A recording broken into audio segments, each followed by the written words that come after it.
Hello भाई, welcome to my channel knowledge group. मैं Rajan sir स्वागत करता हूं अपने यूट्यूब चैनल नॉलेज ग्रुप पर। अगर आप इस चैनल पर नए हैं तो चैनल को करें सब्सक्राइब, लाइक करें, शेयर करें ऐसे ही और वीडियो को वॉच करने के लिए। कल की क्लास में जो कल का वीडियो था जिसमें हमने पाचन तंत्र के बारे में पढ़ा था कि जो पाचन तंत्र है, जो हम खाना खाते हैं उसका पाचन किस तरह से होता है, कौन कौन से शरीर के जो पार्ट हैं, भाग हैं जो लेते हैं और कौन कौन से भाग से जो है हमारा जो है खाना गुजरता है और वहाँ पर पाचन होता है। खाना किस किस चीज़ का पाचन होता है। सबसे पहले पाचन का मतलब क्या होता है, हमने ये भी बताया था कि जटिल पदार्थों का छोटे छोटे पदार्थों में टूटना ही हमारा पाचन कहलाता है। ठीक है। अच्छा, पाचन कहाँ कहाँ से गुजरता है, पाचन में कौन कौन से जो ग्रंथियाँ हैं, ग्लैंड्स हैं या एंजाइम हैं, कौन कौन से भाग लेते हैं, इनके बारे में हमने कल बताया था। अगर आपने उस क्लास को नहीं देखा है तो यूट्यूब पर डालिए डाइजेस्टिव सिस्टम या पाचन तंत्र बाय राजन सर, वो वीडियो आपको मिल जाएगा। ये हमारा पाचन तंत्र से दूसरी क्लास है और इस क्लास में हम जो है पाचन तंत्र का पहला पार्ट हम कर चुके हैं। ये दूसरा पार्ट है। हमने देखा था कि जो पाचन है वकल कैविटी अर्थात मुंह से स्टार्ट होता है। मुंह में पाए जाते हैं लाइसोजाइम, जो कि बैक्टीरिया और वायरस को किल करने के काम करते हैं। इसके साथ साथ जो और भी एंजाइम हमारी मुंह में पाए जाते हैं, जैसे हमने आपको बताया था स्टार्च को चेंज करता है, मंड को शर्करा में बदलने का काम करता है। तो कई प्रकार के एंजाइम हमारे जीभ में पाए जाते हैं। 3 एंजाइम होते हैं। एक होता है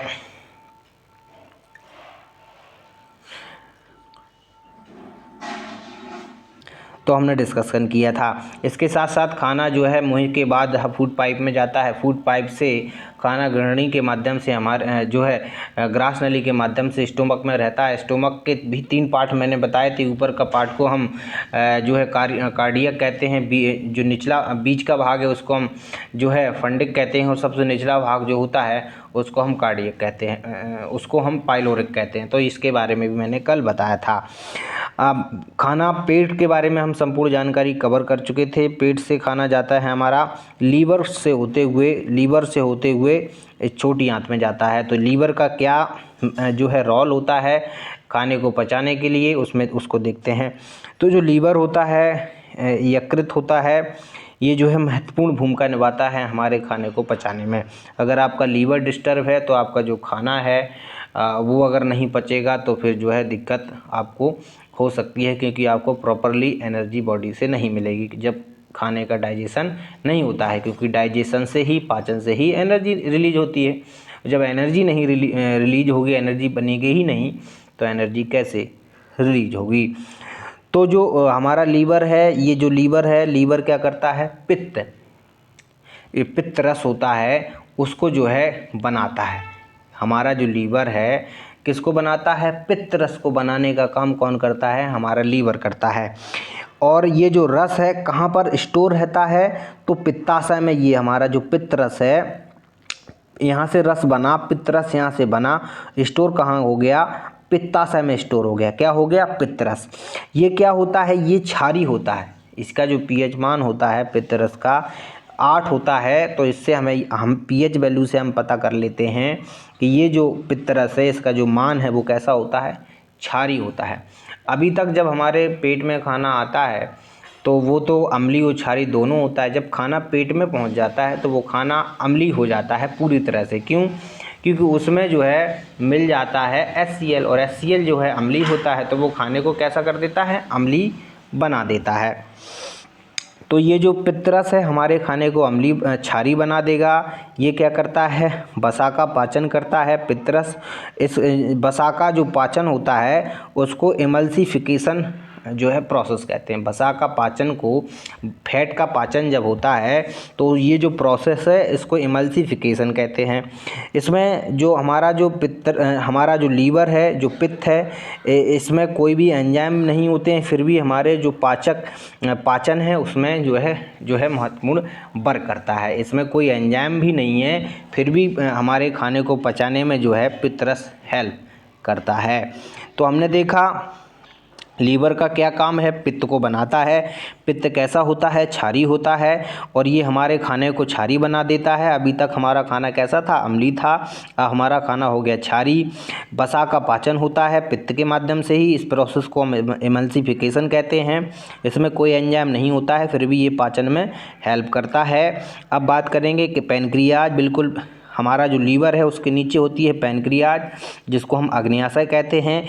इसमें कंप्लीट डाइजेस्टिव एंजाइम होते हैं, खाने को पचाने के लिए कंप्लीट एंजाइम होते हैं, ठीक है, जिसको हम LAT लैट के नाम से जानते हैं। एल का मतलब होता है लाइपेज, ये हमारी वसा का पाचन करता है। एमाइलेज, ये हमारे स्टार्च का पाचन करता है। ट्रिप्सिन, जो कि प्रोटीन को पेप्टाइड में बदल देता है। ट्रिप्सिन जो है पेप्टोन को किस में बदल देगा? पेप्टाइड में बदल देता है। तो यहाँ पर जो है कंप्लीट पाचन, अगर ग्रंथि जो है खाने, कंप्लीट पाचक जो ग्रंथि है, जो ग्लैंड है, वो हमारी पैनक्रियाज ही है। इसमें 3 प्रकार के एंजाइम निकलते हैं, मैंने आपको बताया, लाइपेज, एमाइलेज और ट्रिप्सिन। जो लाइपेज होता है वो हमारी फैट का पाचन करता है, एमाइलेज स्टार्च का और ट्रिप्सिन पेप्टाइड का पाचन करते हैं। हमारा खाना पैनक्रियाज से गुजरते हुए पहुंचेगा छोटी आंत में। छोटी आंत स्मॉल इंटेस्टाइन में खाना पहुंच जाएगा। यहाँ पर ही हमारा कंप्लीट पाचन होता है। यहाँ पर कंप्लीट डाइजेस्टिव एंजाइम होते हैं और छोटी आंत में कंप्लीट डाइजेशन होता है हमारे खाने का। यहाँ पर डाइजेशन होता है और एब्जॉर्प्शन भी होता है, अर्थात पाचन होगा और उसका अवशोषण भी होगा।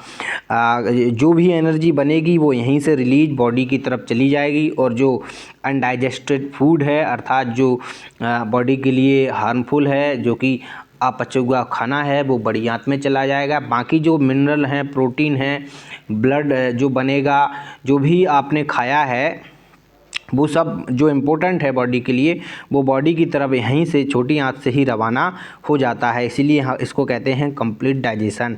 यहाँ पर डाइजेशन भी होता है और एब्जॉर्प्शन भी होता है। छोटी आंत जो होती है स्मॉल इंटेस्टाइन है, इसको हम 3 पार्ट में डिवाइड कर सकते हैं।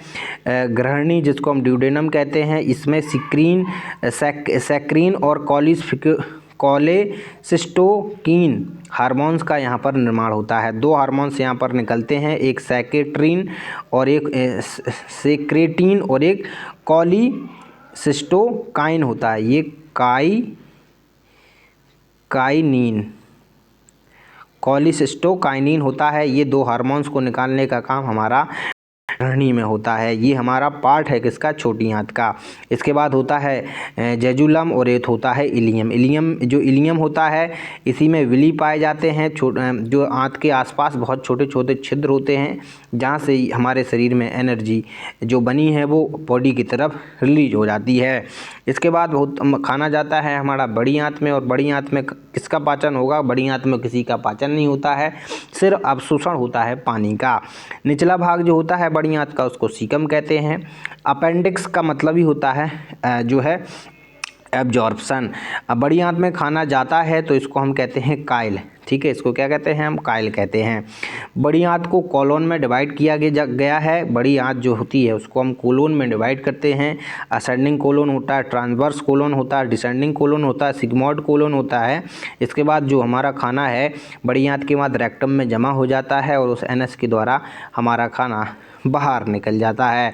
तो बड़ी आंत में क्या होगा? सिर्फ वाटर का एब्जॉर्प्शन होगा, पानी का अवशोषण होता है।